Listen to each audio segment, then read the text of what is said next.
ভালোভাবে পড়াশোনা করবে আর একদম দুষ্টুমি করবে না। ওকে মাম্মাম। আর টিফিনে যেন কোনো খাবার না থাকে, পুরোটা শেষ করবে। মাম্মাম, পাপা কবে আসবে? আসবে, খুব তাড়াতাড়ি আসবে। এক সপ্তাহ ধরে বলছে আসবে আসবে। কবে আসবে পাপা?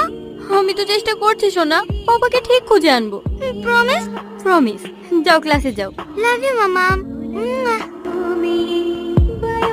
হ্যালো, কোথায় আছো সাথী?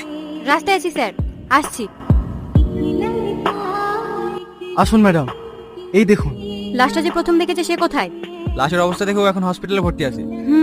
তাই তো দেখছি স্যার, দেখে যা মনে হচ্ছে মরা 3-4 দিন হয়ে যাবে। ফরেনসিক টিমও তাই বললো। লাশটা উল্টাও তো সূর্য। ইস, মুখটা তো একদম দেখার মতো অবস্থায় নেই।